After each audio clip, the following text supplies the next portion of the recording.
नमस्कार साथियों, स्वागत है आप सभी का। जी हाँ दोस्तों, आज अपन बात कर रहे हैं एनसीईआरटी कक्षा 7 की एसएसटी की बुक है, पर्यावरण अध्ययन या सामान्य अध्ययन।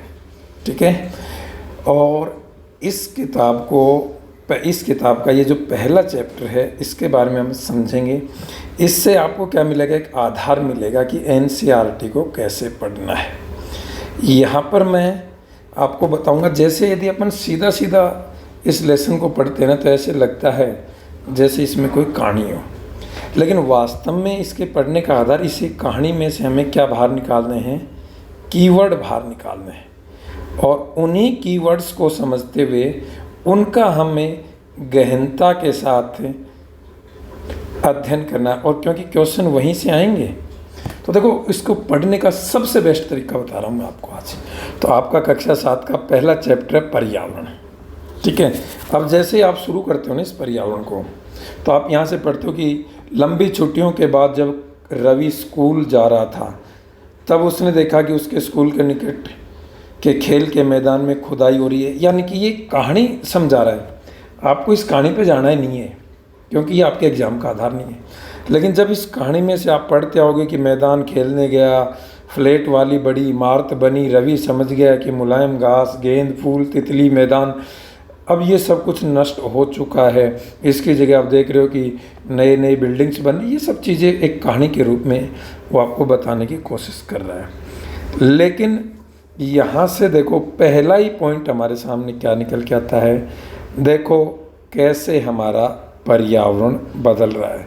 यानी कि कहने का मतलब है, यहाँ से एग्जामिनर हमें क्वेश्चन पूछेगा, वो क्लाइमेट चेंज से रिलेटेड क्वेश्चन पूछेगा, पर्यावरण में परिवर्तन। तो हमें पहला कीवर्ड मिल गया क्लाइमेट चेंज का।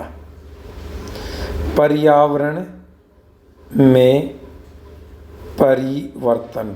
अब पर्यावरण में परिवर्तन क्यों हो रहा है, पर्यावरण में परिवर्तन के कारण क्या हैं, क्या मानवीय क्रियाओं से हो रहा है या प्राकृतिक क्रियाओं से हो रहा है, या पर्यावरण में किस आधार पर परिवर्तन हो रहा है।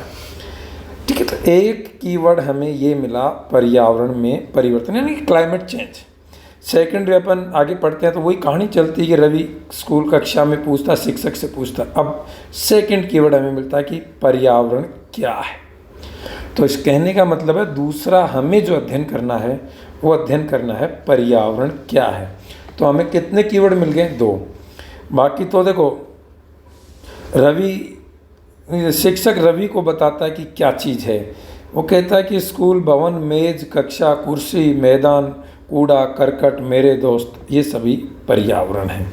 तो यहाँ पर देखो, एक पर्यावरण का अर्थ समझाने की कोशिश की गई है। वो इसी कीवर्ड में छिपी हुई सारी बातें, पर्यावरण क्या है। ठीक है। तो देखो, कॉमन सी बात करें तो आप इसका बहुत बार संधि विच्छेद करके पढ़ते हो। परि प्लस में आवरण, यानी कि हमारे चारों तरफ जो कुछ भी हमें दिखाई दे रहा है, चाहे वो प्राकृतिक हो, चाहे वो मानव निर्मित हो, XYZ, पृथ्वी, जलवायु, मनुष्य, भेड़, बकरी, जो भी कुछ हमें दिखाई दे रहा है, वो सब किसका भाग है, पर्यावरण का भाग है। किसका भाग है, पर्यावरण का भाग है।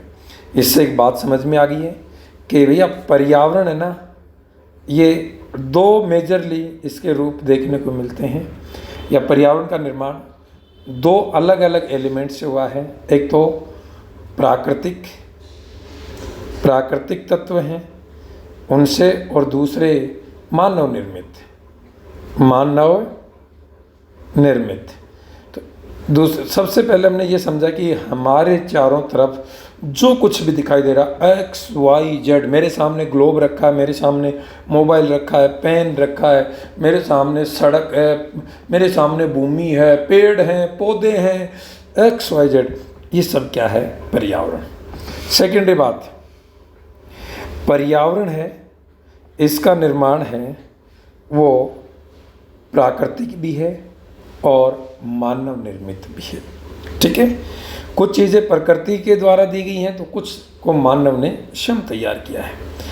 अब ये जो चीज़ें हैं ना, चाहे वो प्राकृतिक हो चाहे मानव निर्मित हो, इनके भी आपको दो रूप देखने को मिलते हैं। ठीक है, या तो वो सजीव हैं। कैसे हैं? सजीव हैं। जैसे मैं बात करूँ पेड़ पौधे, गाय भैंस, भेड़ बकरी, मनुष्य सजीव हैं। मैं बात कर रहा था बिल्डिंग, मैं बात कर रहा था सड़क, मैं बात कर रहा था आपसे वायुमंडल, मैं बात कर रहा था जलमंडल, तो ये सब कैसे हैं? निर्जीव हैं। कैसे हैं? निर्जीव हैं।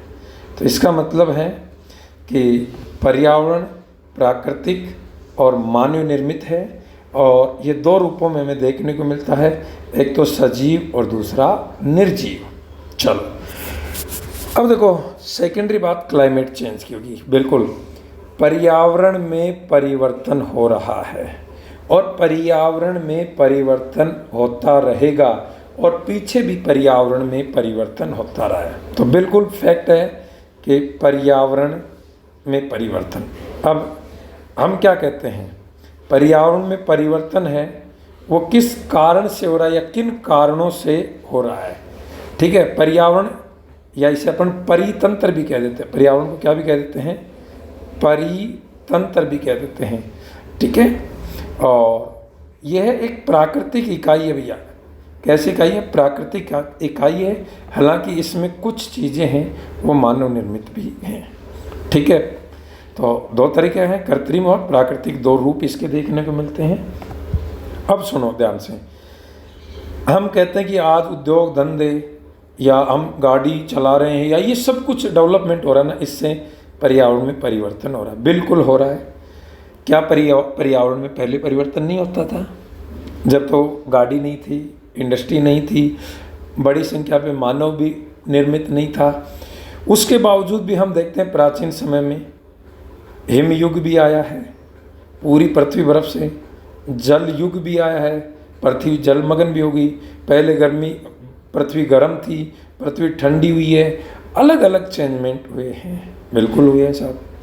लेकिन ये जो परिवर्तन है ना, ये प्राकृतिक परिवर्तन थे, ये धीरे धीरे हुए हैं, लाखों अरबों वर्षों में हुए हैं, और फिर धीरे धीरे उनके अनुसार मानव, जीव जंतु, पेड़ पौधे, इनका भी बॉडी वो चेंज होती गई।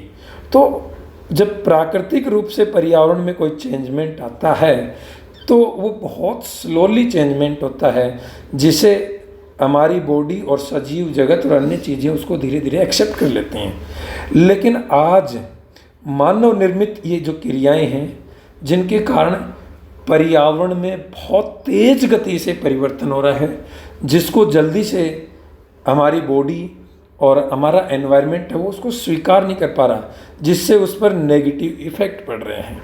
तो बिल्कुल पर्यावरण में परिवर्तन पहले भी हो रहा था, आज भी हो रहा था, लेकिन आज पर्यावरण में तेज़ी से परिवर्तन होने के कारण ये हमारे लिए नकारात्मक साबित हो रहा है। हमारे सामान्य जीवन पर इसका विपरीत प्रभाव पड़ रहा है। तो ध्यान रखना बच्चों, आपसे कोई पूछे पर्यावरण बदल रहा है, पर्यावरण में परिवर्तन हो रहा है, तो आप बताना है कि पर्यावरण में परिवर्तन सतत और लगातार होता आ रहा है जब से पर्यावरण का निर्माण हुआ है। ठीक है, लेकिन प्राकृतिक रूप से स्लो हुआ था, इसलिए इसका हमारे जीवन पर नेगेटिव इफेक्ट नहीं पड़ा था। वर्तमान में ये तेज गति से मानवीय क्रियाओं के कारण परिवर्तित हो रहा है, जिसका हमारी बॉडी पर और हमारे सामान्य जीवन पर विपरीत प्रभाव पड़ता है। पहले क्या था? पहले मानव की क्रियाएं थी ना, ये प्रकृति के अनुसार थी, प्रकृति तय करती थी, और मानव प्रकृति के साथ रहकर अपना जीवन यापन करता था। लेकिन आज मानव क्या चाहता है? आज मानव चाहता है कि पर्यावरण है वो हमारे अनुकूल हो, जैसा हम चाहते हैं ना वैसा पर्यावरण हो। यानी कि मानव खुद में परिवर्तन न करके मानव पर्यावरण में परिवर्तन कर रहा है, और जिसके कारण आज इसके सामान्य जीवन पर विपरीत प्रभाव है। और यदि ये इसी तरीके से बढ़ता गया, एक दिन ऐसा आएगा कि मानव का जीवन बड़ा मुश्किल हो जाएगा, और कई अरबों खरबों वर्ष बाद एक अनुमान के अनुसार मानव की एक औसत आयु 12 से 15 वर्ष रह जाएगी। आज मानव की एक औसत आयु है वो लगभग 68 साल के आसपास है, जो घटकर इतनी रह जाएगी। तो यानी कि हमारा जीवन है अभी तो धीरे धीरे बढ़ रहा है क्योंकि मेडिकल सुविधाएं हो रही हैं, लेकिन इनका एक दिन इतना भयंकर नेगेटिव प्रभाव पड़ेगा कि इनका प्रभाव हमारे जीवन पर होने से बंद हो जाएगा। ठीक है, तो यहाँ पर देखना पर्यावरण क्या है। पर्यावरण के अंग याद रखना बेटा। पर्यावरण के रूप तो दो देख लिया आपने, एक तो प्राकृतिक पर्यावरण और मानव निर्मित पर्यावरण यानी कि कृत्रिम पर्यावरण। ठीक है, फिर उसमें भी देखोगे ये भी दो प्रकार के होते हैं, सजीव और निर्जीव। ये तो अब देखो पर्यावरण के 4 मेजरली अंग बताए गए हैं। कौन कौन सा? एक तो स्थल मंडल, दूसरा वायुमंडल, तीसरा जल मंडल और चौथा जैव मंडल। ये मेजरली 4 चीज़ें हैं। इनमें कुछ चीज़ें कृत्रिम हैं और कुछ चीज़ें प्राकृतिक हैं। तो मेजरली पर्यावरण के रूप 2 हैं, कृत्रिम और प्राकृतिक। लेकिन पर्यावरण के अंग कितने बेटा? 4 अंग हैं। स्थलमंडल, वायुमंडल, जलमंडल और जैवमंडल। और ध्यान रखना पर्यावरण की जो उत्पत्ति है, पर्यावरण की उत्पत्ति है उसका एक क्रम भी है। सबसे पहले यहाँ पर स्थल मंडल, स्थल मंडल के रूप में कौन आया? पेंजिया आया। कौन आया? पेंजिया आया। फिर स्थल मंडल के बाद कैम्ब्रियन काल में, कैम्ब्रियन काल में इंपॉर्टेंट बात बता रहा हूँ, कैम्ब्रियन काल बोले आज से 59 से 50 करोड़ वर्ष पूर्व के बीच, कैम्ब्रियन काल में हमारी पृथ्वी पर वायुमंडल का जन्म हुआ। वायुमंडल का। तो पर्यावरण के अंग में सबसे पहले किसकी उत्पत्ति हुई? पेंजिया की। उसके बाद किसकी उत्पत्ति हुई? वायुमंडल की। फिर वायुमंडल में कुछ रासायनिक क्रियाएं होती हैं, उससे नंबर 3 पे कौन बना? जल मंडल। और सबसे अंत में कौन आया? क्या कहोगे आप? जैव मंडल। जैव मंडल। ठीक है, ये ध्यान रखना। अब देखो इस कहानी को वैसे ही पढ़ लेते हैं अपन। तो कक्षा में पहुंचकर रवि ने अपने शिक्षक से पूछा पर्यावरण क्या है? जो कुछ भी आप अपने आसपास देखते हो शिक्षक ने बताया वो पर्यावरण है। रवि कहने लगा इसका अर्थ है स्कूल भवन बिल्कुल मानव निर्मित हो गया है या कृत्रिम हो गया? मेज, कक्षा, कुर्सी, यहाँ तक कि खुला मैदान, सड़क, कूड़ा करकट, मेरे दोस्त, ये क्या सब पर्यावरण के अंग हैं? तो शिक्षक ने कहा हाँ बेटा सब कुछ। तो यानी कि हमें जो भी दिखाई दे रहा है सब क्या है? पर्यावरण का भाग है। शिक्षक ने कहा लेकिन जरा रुको, कुछ वस्तुओं का निर्माण प्रकृति ने किया है, जैसे पहाड़, नदियाँ, पेड़, तो ये क्या कहलाएंगे? ये प्राकृतिक पर्यावरण कहलाएंगे। कुछ का निर्माण मानव ने किया, जैसे सड़क, कार, कपड़े, ये कैसा? ये मानव निर्मित या कृत्रिम पर्यावरण कहलाएगा। अब दो छात्र मिलकर कार्य करते हैं, अपने निकट बैठे सहपाठी से बात मिलकर प्रकृति और उनकी वस्तुओं की सूची बनाते हैं। ये तो कहानी आ गई। अब देखो यहाँ देखो बेटा, यहाँ पे क्या कह रहा है? पर्यावरण हमारे जीवन का मूल आधार है, क्योंकि पर्यावरण के 3 अंग हैं, स्थल, वायु, जल और जैव, और यही हमारे जीवन का आधार है। हम सांस लेने के लिए हमें हवा चाहिए यानी कि वायुमंडल, पीने के लिए जल चाहिए जलमंडल, खाने के लिए भोजन और रहने के लिए भूमि यानी कि स्थल मंडल। ठीक है, मानव द्वारा प्राकृतिक पर्यावरण को कैसे परिवर्तित? मानव इस प्राकृतिक यानी कि पर्यावरण वास्तव में प्राकृतिक है, लेकिन मानव इसको कैसे परिवर्तन करता है? जैसे कार का धुआं वायु को प्रदूषित करता है, पानी के पात्र में एकत्रित किया जाता है, भोजन को बर्तनों में परोसा जाता है, भूमि में कल कारखाने चल रहे हैं, तो ये सब पर्यावरण को क्या कर रहे हैं? परिवर्तित कर रहे हैं। तो यहाँ पे देखो आपने सीखा पर्यावरण के अंग कौन कौन से हैं और उनका निर्माण किस क्रम में हुआ है। आगे देखते हैं।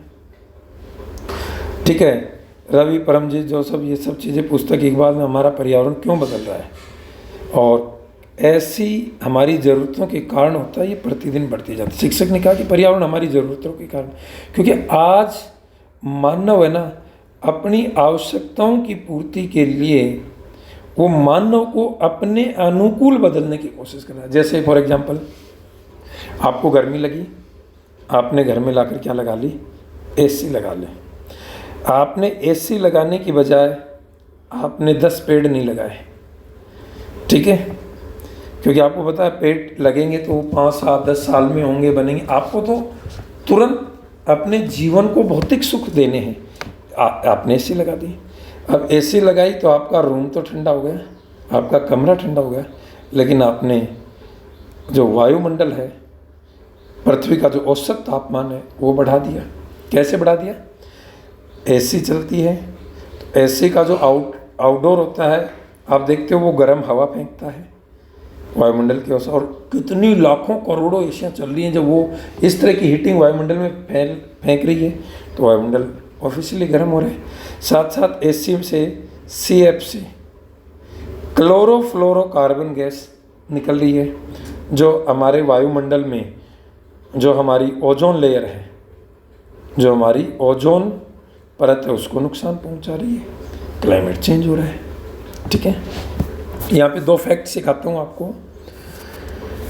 पारिस्थितिकी या परिवर्तन के जनक कौन कहलाते हैं? परितंत्र या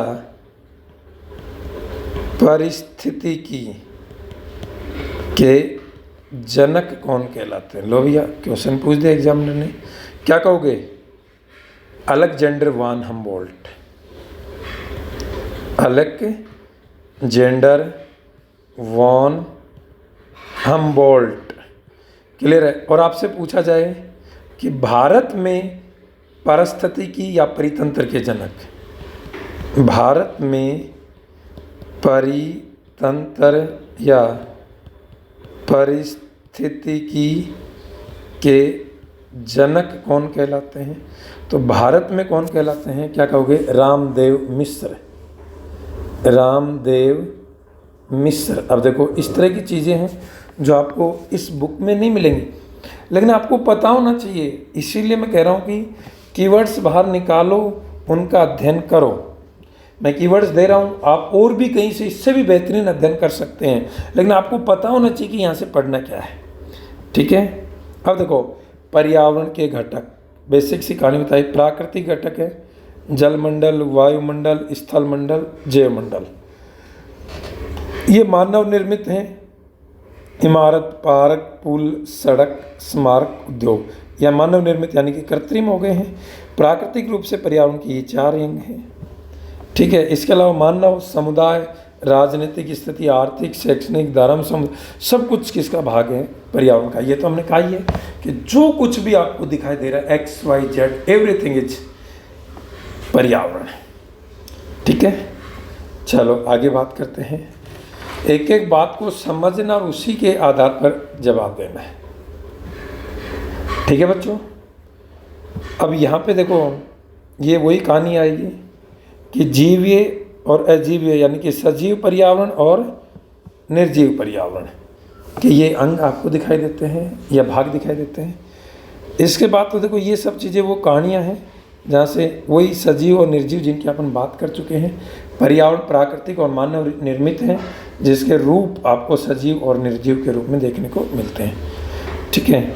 अब देखो, प्राकृतिक पर्यावरण बहुत ईजी बात है। अब इसको आप लंबे समय तक नहीं भी लेके बैठोगे तो आप समझ जाओगे कि भैया प्राकृतिक पर्यावरण में प्रकृति द्वारा दी गई चीज़ें हैं, जैसे भूमि है, जल है, वायु, पेड़ पौधे, जीव जंतु मिलाकर प्राकृतिक पर्यावरण बनाते हैं, ठीक है। स्थलमंडल, जलमंडल, वायुमंडल, जैवमंडल से आप पहले से परिचित होंगे। अब ये पता नहीं आप होंगे या नहीं होंगे, लेकिन एग्जामिनर ने तो यहाँ कह के अपना पल्ला ना, बुक वाले ने तो अपना पल्ला झाड़ लिया, हम थोड़ी झाड़ ले सकते हैं। अब हम देखेंगे स्थलमंडल के रूप में आज हमें बेटा कौन दिखाई देते हैं? महाद्वीप दिखाई देते हैं। जलमंडल के रूप में हमें कौन दिखाई देते हैं? महासागर दिखाई देते हैं। वायुमंडल के रूप में हमें विभिन्न गैसें, वायुमंडल की अलग अलग लेयर्स दिखाई देते हैं। जैवमंडल के रूप में हमें अलग अलग क्षेत्रों में पाए जाने वाले अलग अलग जीव जंतु हमें दिखाई देते हैं, ठीक है। तो हम स्थलमंडल पढ़ेंगे, जलमंडल पढ़ेंगे, वायुमंडल पढ़ेंगे, जैवमंडल पढ़ेंगे। लेकिन देखो, यहाँ पर इनका क्रम है ना, ये थोड़ा सा अटपटा।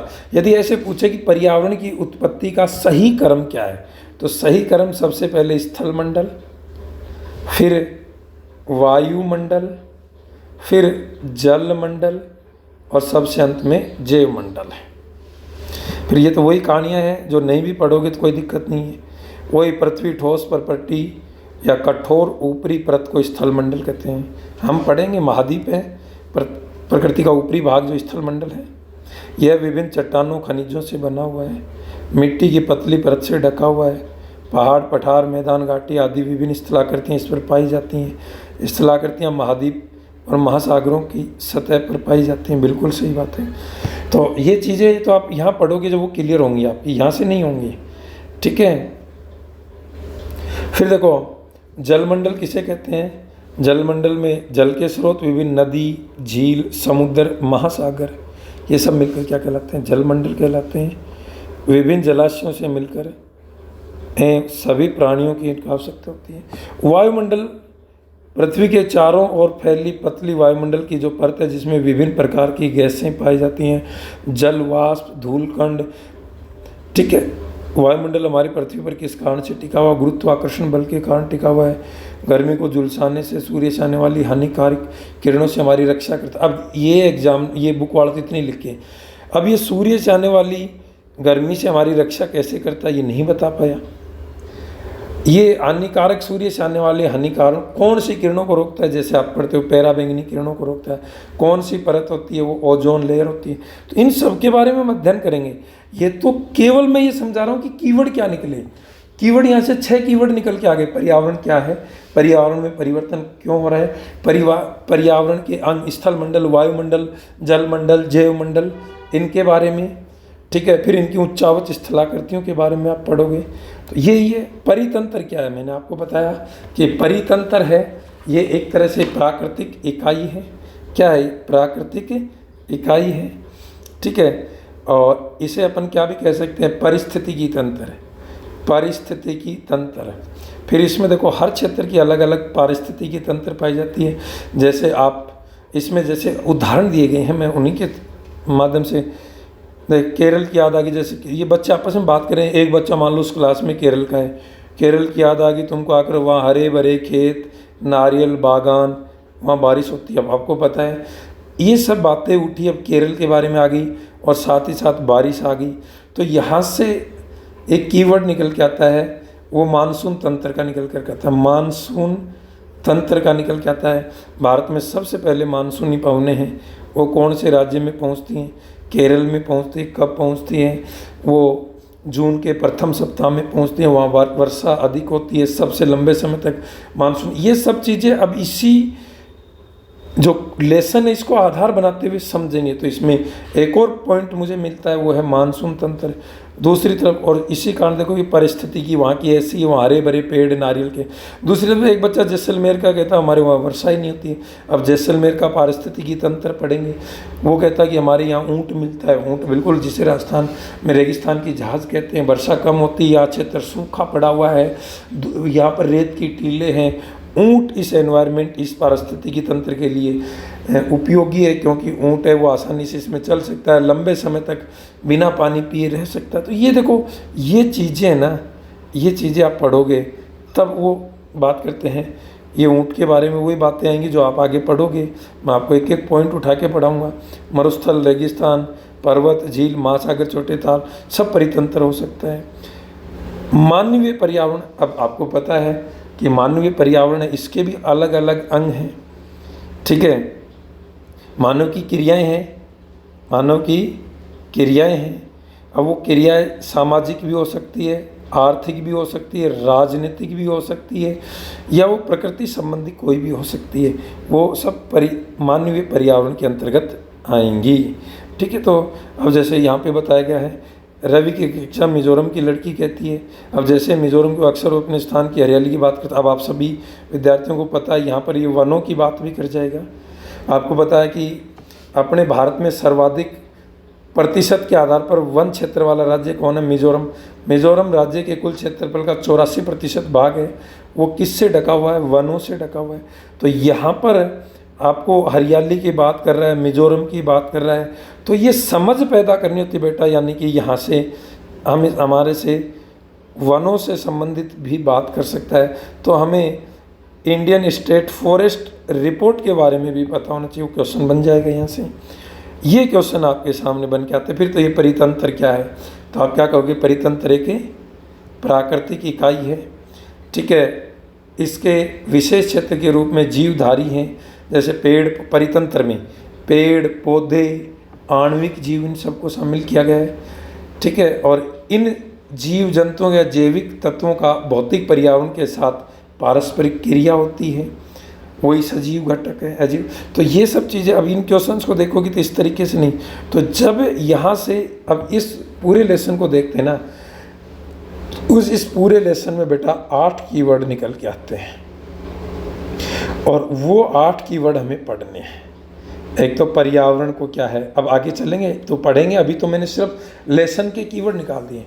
पर्यावरण में परिवर्तन, पर्यावरण के अंग स्थल मंडल, वायुमंडल, जलमंडल, जैवमंडल, और साथ ही साथ हैं इसमें परितंत्र या पारिस्थितिकी तंत्र, ठीक है। और उसमें आते हैं हमारे फॉरेस्ट और वन्य जीव और वन्य जीव अभ्यारण्य, ये चीज़ें। तो ये सारे के सारे कीवर्ड हैं और नेक्स्ट क्लास से इन्हीं कीवर्ड्स के ऊपर आप अध्ययन करोगे। और जैसे मैंने आपको निकाल दिया इसका सारांश कि बेटा ये चीज़ें पढ़ लेना, ये लेसन आपका क्लियर है। एग्जामिनर को यदि इस लेसन के बेस पे क्वेश्चन देना होगा तो वो यहाँ से क्वेश्चन उठाएगा। इस तरीके से पढ़ोगे ना, इन कीवर्ड्स को निकाल के पढ़ोगे, तब तो ये लेसन पढ़ना सार्थक हुआ। अन्यथा तो ऐसे सीधी सीधी भाषा में पढ़े जाओ इस लेसन को, आपको 2 क्वेश्चन ही नहीं मिलेंगे। जब इसको पढ़ते हो तो आपको कम से कम 300 क्वेश्चन मिलेंगे यहाँ से, और इसी के साथ साथ बाकी चीज़ें भी आपकी क्लियर होंगी। तो ये है बेटा NCERT पढ़ने का तरीका। अब इसी लेसन को आगे बढ़ाएंगे। सबसे पहला हमारा चैप्टर होगा पर्यावरण का, जिसको मैं नेक्स्ट क्लास में आपको बताऊंगा। पर्यावरण और पर्यावरण में परिवर्तन, 2 चीज़ें एक साथ बताऊंगा। फिर मैं स्थल मंडल के बारे में बताऊंगा, फिर वायुमंडल इनके बारे में बताऊंगा। ठीक है बच्चों, धन्यवाद, स्वागत है आप सभी का।